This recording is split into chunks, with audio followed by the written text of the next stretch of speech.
mot sauvage dans ma langue maternelle. Bah, quand on dit sauvage, on dit kouli par exemple. Ça ne veut pas dire réellement sauvage, mais ça veut dire animaux. Parfois, on peut te gronder et on finit par te dire sauvage, quoi. Quand vraiment tu fais un truc, par exemple, crade, par exemple. Le mot sauvage en langue française, je ne me souviens pas exactement de la première fois que je l'ai entendu, mais ça dit être à l'école parce que c'est là où on apprend tous les mots de la langue française, dans des livres ou des trucs comme ça, où ça désigne des sauvages, quoi. Des sauvages, genre des personnes habitant vraiment dans des, je sais pas, dans des taudis, dans des forêts, qui se nourrissent, je sais pas, qui sont cannibales, qu'on traite des sauvages ou qui s'habillent pas, en fait. Ça dépend du milieu. Par exemple, moi j'ai vécu un parcours migratoire où en tant que noir, je me suis retrouvé dans des endroits où on me qualifiait de sauvage alors que je ne vois rien de sauvage au fait. On m'a traité de sauvage parfois de façon directe ou indirecte, genre par les actes, où tu sens que là c'est super méprisant, il n'y a aucune considération, on te réduit à l'état animal au fait. Par exemple, dans le désert où tu peux être vendu pour quelques dirhams, quoi, où tu ne dépends pas de toi, tu dépends des passeurs. Et parfois, tu peux te faire agresser et ils n'ont aucun pitié. C'est comme si c'était un animal qu'ils étaient en train d'abattre à coups de bâton ou des trucs comme ça. Donc, de façon indirecte, tu te sens un peu différent des autres et qui n'étaient pas un être humain. En fait, là, tu es réduit à l'état animal. Déjà, on avait tous le même nom, par exemple. Tu vois, tout le monde t'appelait mon ami, mais c'était plus ironique. Tu étais l'ami de personne, on te disait juste mon ami. Et moi, je le voyais justement aussi de ce côté où, en fait, c'est eux les sauvages parce que ils ont un mépris ici de quelque chose qu'ils ne connaissent pas et qu'ils y croient vraiment. Et du coup, forcément, moi, je le voyais comme des ignorants, en fait. Et je me dis, je suis plus intelligent que eux et que je connais des choses plus qu'eux. Donc, c'est eux qui sont des cons. Et c'est comme ça qu'on peut se sentir à l'aise, en fait. Parce que tu es toujours rabaissé. Je m'en souviens un jour, il y a un monsieur, il avait un téléphone Android qu'il ne connaissait pas. Et il me demande si je peux configurer Facebook pour lui, quoi. Je dis ouais, et je configure Facebook, mais il a appelé tout le village en mode il y a un noir, il connaît le téléphone.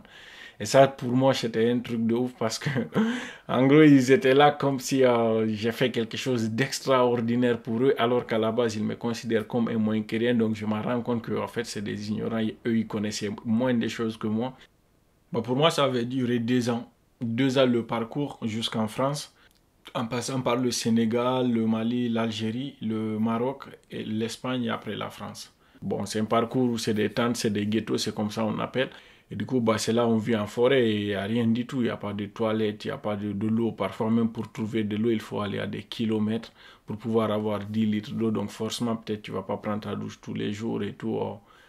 Et puis, du coup, voilà, c'est là où tu restes en attendant de passer d'un pays à un autre ou du Maroc vers l'Espagne, quoi. Comme on dormait à la forêt, on te disait pas rentrer à la maison. Quand tu étais noir, c'était rentrer à la forêt, quoi. Cirque out. Et même si tu habitais, je sais pas, dans une maison, dans un ghetto, ou j'en sais rien, même si tu es étudiant, parfois ça peut arriver, tu vois. C'est arrivé un jour dans un contrôle de refoulement, parce que parfois les militaires qui débarquent, ils attrapaient tous les noirs, en fait, qu'ils croisaient. Et là, c'était à Cassiago, entre Ceuta et Maroc. Ils nous ont pris en refoulement et parmi le lot, ils ont attrapé un autre, c'était un noir, mais français, qui était parti pour le tourisme et qui ne comprenait pas pourquoi il était là, en fait. Il était hyper paniqué et nous, quand il a sorti son passeport, tu vois, nous, on était là, c'était le rêve d'avoir un passeport comme lui, avoir le privilège que lui peut avoir avec ça, quoi. Et quand il a sorti son passeport, on était là, ouais, ça c'est le rouge, quoi.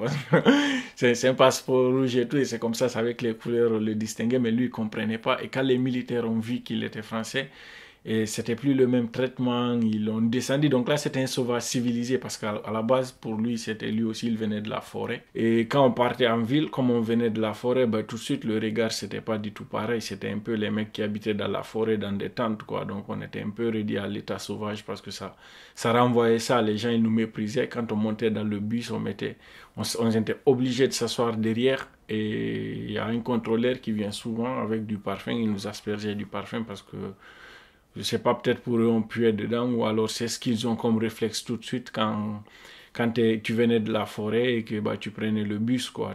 Limite ça devenait normal dans nos vies, mais ça te rabaisse. Je me sentais pas comme sauvage. Et pourtant si on me demande comment je peux définir un sauvage, je dirais quelqu'un qui vit dans la forêt.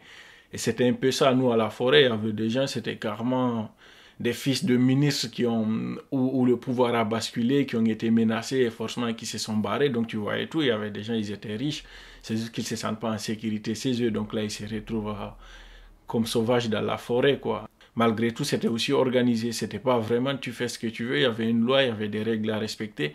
Parfois, il y avait l'union aussi, quoi. D'ailleurs, c'était fréquent. C'était fréquent ça si on se sent vraiment en danger ou là c'est un grand refoulement des militaires qui débarquent dans la forêt pour embarquer tous les migrants.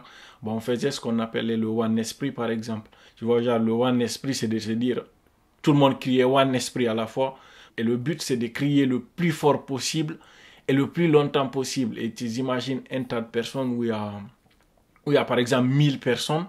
Et du coup, on criait le plus longtemps possible One Esprit. Et nous, on savait, ça voulait dire qu'il ne fallait pas courir. Fallait rester là intact et crier le plus fort. Et quand on criait, parfois ça résonnait tellement fort que les villages environnants, ils entendaient. C'est l'un des plus beaux trucs que j'avais jamais vu. Tu vois, c'est le seul truc, disons que t'as pas besoin même de dire à quelqu'un, t'entendais le One Esprit, tu savais le code, quoi. C'était One Esprit, fallait crier. Et il se disait, bah, les sauvages ont révolté, là on doit coopérer, quoi. Et quand c'est comme ça, bah, ça finit par des négociations et tout. Donc même étant sauvage à la forêt et qu'on restituait cette image, parfois bah, ça nous protégeait aussi, en fait. Bah, on est des sauvages, en gros on assume, on est des sauvages, on vit en forêt et puis on est bien comme ça parce qu'ils vont nous respecter mais étant sauvages. Il y avait aussi un autre truc que j'ai trouvé vraiment sauvage, mais qu'on faisait.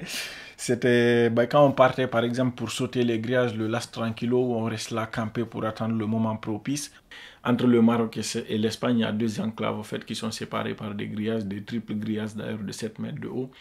On partait avec des bidons de 20 litres par exemple, et quand tu as envie de chier par exemple ou de pisser, on le faisait dans le bidon et on fermait. On le gardait vraiment pour fermenter pendant une semaine, et le jour où on décide de sauter les grillages, on partait avec les bidons, et quand les militaires ils venaient, on ouvrait cette merde, parfois on en éparpillait partout, et avec l'odeur ils couraient, quoi. C'était horrible, mais nous ça nous aidait. On fait des trucs sauvages pour atteindre nos buts. Il y a parfois des gens qui se mettaient la merde dessus carrément. Et quand tu les voyais venir, tu étais obligé de céder le passage. Et là, ils passaient direct Espagne. Et ça marchait trop. Donc c'était sauvage, mais voilà. Bah, ça nous aidait, quoi. Ça nous aidait. Et parfois, quand j'y pense à ça encore, je me dis, putain, c'est horrible. Et par contre, si on fait une attaque comme ça pour passer la frontière, ceux qui ne passent pas, ils vont payer le prix. Hein. Parce que c'est le truc qu'ils détestaient de pire. Mais quand il y a vraiment des blocus où c'est difficile de passer, ben on utilisait tous les moyens. Ils avaient des gaz lacrymogènes, on avait une bombe lacrymogène aussi qui dépassait les trucs. Il y avait aussi des moments où quand quand ils nous ramenaient à refoulement, par exemple, quand on fait des tentements comme ça et que ça échoue, ben, il nous arrêtait, il nous enregistre et il nous amène en refoulement. Et le refoulement, c'est de nous amener soit au sud du Maroc ou quelque part, ou entre deux villes parfois, où tu ne peux pas prendre le bus et on vous dépose là. Parfois, vous marchez vraiment des kilomètres et quand vous passez des petits villages qui n'ont jamais vu un noir et là, ils envoient un bas. C'est comme si, voilà, toujours un moins que rien, tu te fais agresser, on pique tes trucs. Eh ben, les refoulements parfois dans le bus, quand ça durait et que les militaires ne voulaient pas nous déposer là, ils voulaient nous envoyer dans le désert. Il y a par exemple des moments où il y a des filles qui se foutaient à poil dans le bus, en fait. Et quand ils faisaient ça, les chauffeurs, ils arrêtaient tout de suite le bus parce qu'ils étaient là, astaghfirullah, des trucs comme ça, tu comprenais rien du tout. Mais bah, c'était sauvage parce que bah, en temps normal, je pense qu'ils ne feront jamais ça, ils ne vont jamais le faire. Et c'est parce que là, bah, ça peut aider, quoi. Et en général, ça aussi, ça marche toujours, quoi. Même au gris central, parfois, il y a des filles qui restent devant la troupe. Et souvent, c'est ce qu'on appelle, en fait, le guide. Quand elles font le guide, parfois, tu entends même à la forêt, c'est une fille qui est guide. Et souvent, il y a des milliers de personnes derrière, quoi. Parce qu'ils savent que parfois, ça peut marcher la stratégie d'arriver à poil.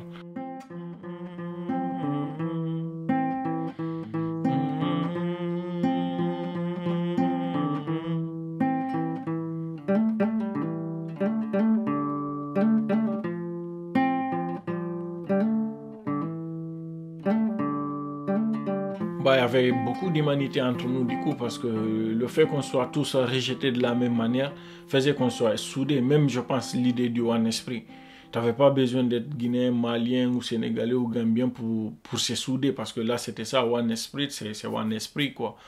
Et je trouve que ça c'était de la solidarité et c'était bien. Et parfois, quand on part pour sauter les grillades, par exemple, il y a vraiment les militaires et ça garde, mais on est 600 personnes contre 10 militaires. Et là, on peut décider, par exemple, d'être solidaire. Le One Esprit, ça ne marchait pas que pour se défendre, parfois pour attaquer, parce que c'est comme ça on dit, c'est des attaques forcées, en fait. Et là, parfois, il peut y avoir des morts, mais dans l'esprit de solidarité, ben, même si tu mourais et que tes amis ils passaient, en gros, tu t'es sacrifié pour eux. Et il n'y a personne qui faisait le semblant, quoi. Parce que parfois, c'était vraiment des attaques et c'était parfois violent dans le sens où ben, soit on maîtrisait par exemple les gardes qui étaient là et que tout le monde, ceux qui arrivaient à sauter avant l'arrivée de la Guardia Civile, ils sont passés. Et ceux qui se font recaler, par contre, ils vont subir les conséquences, quoi.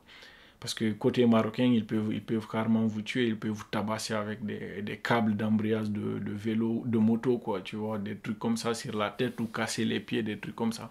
Tu peux jamais être dans la solitude, tu peux jamais faire ce voyage tout seul. C'est que la solidarité, il y a des moments où quand l'autre il monte, il tire la main, tu montes, tu tiens, tu tires le précédent et ainsi de suite, jusqu'à ce que tout le monde passe, quoi.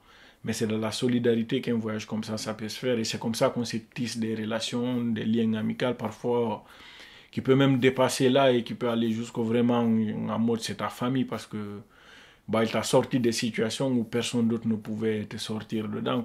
Mais ça durait ouais, 2 ans comme ça et après ça devient un cauchemar interminable. Quoi. Parce que 2 ans, c'est là. À un moment donné, moi, tout mon rêve, c'était de dormir bien, sans avoir peur, en fait. Parce que quand ça dure, à un moment donné, on n'en peut plus, en fait. Ou alors, pour survivre, on s'affilie à ça, on devient sauvage, on ne se lave pas, on ne se coiffe pas, on accepte ce qu'on est, en fait, et on essaie de vivre avec jusqu'au jour où on passe. Mais c'est quand on passe, quand je suis arrivé en Espagne, que je me suis dit, oh, est-ce que j'étais normal, est-ce que c'est moi qui a pu faire tout ça, quoi, en fait. C'est moi qui a pu vivre tout ça parce que bah, c'était quand même assez violent et assez horrible. Hein. Et dans la pièce du centre au campo en Espagne, on était nombreux, mais il y en a qui faisaient des cauchemars parfois, qui ne dormaient pas. Ou alors tu ne te crois pas. À chaque fois tu viens, tu te couches sur ton lit en te disant en fait je suis sur le lit quoi. Parce que pendant des années tu ne connais pas le lit, tu finis par l'oublier en fait.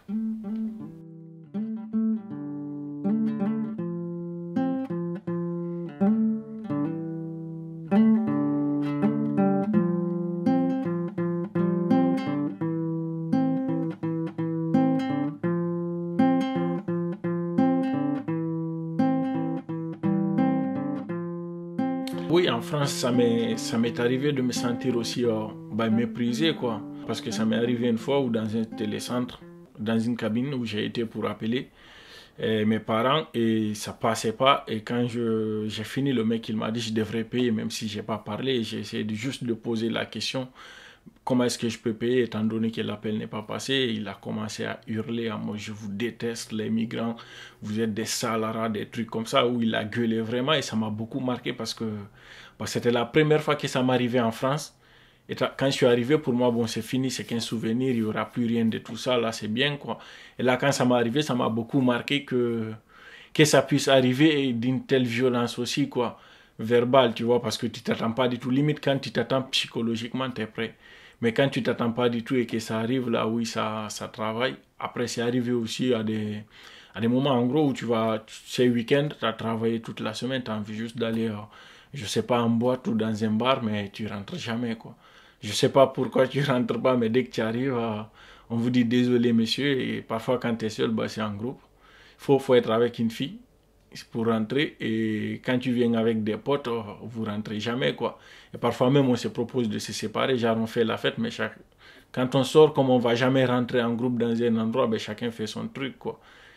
Une fois ça m'est arrivé où j'étais dans un arrêt bus et j'attendais mon bus et il y a un monsieur qui passe dans une bagnole, vitre descendue, il était un peu âgé, genre la cinquantaine quoi, c'était pas un gamin, quoi. Et quand il est arrivé juste devant moi, il a ralenti et il sort une banane en la secouant devant moi. Et je l'ai vu, mais tout de suite, je n'ai pas analysé en fait ce que ça voulait dire. En gros, je n'ai même pas fait attention.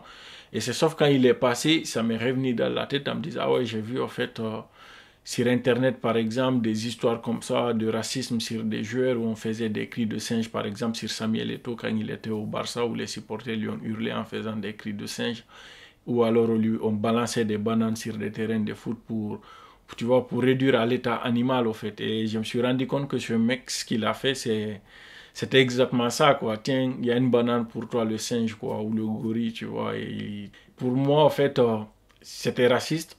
Et en même temps, comme je l'ai dit précédemment, en gros, tu te dis, bah, en fait, le mec, il est trop con. Parce que moi, la question que je me dis, est-ce que c'était une coïncidence?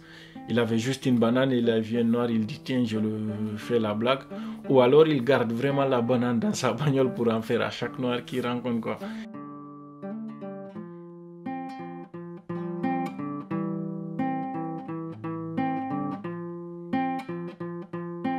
Avant, ça me blessait beaucoup, mais maintenant, ça me blesse plus parce que j'ai appris à vivre avec, je peux dire.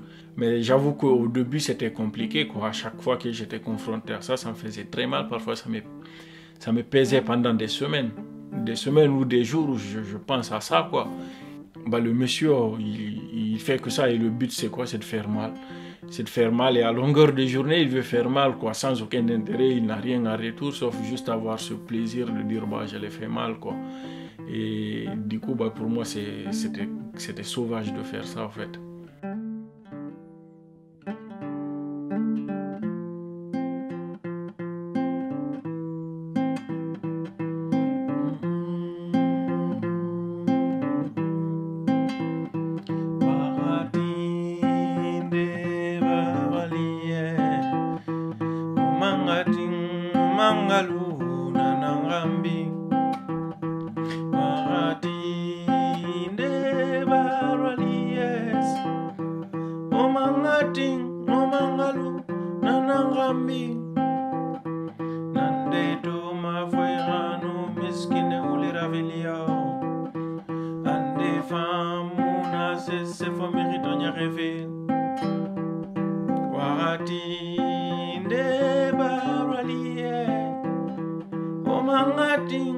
Mangalu nanangambi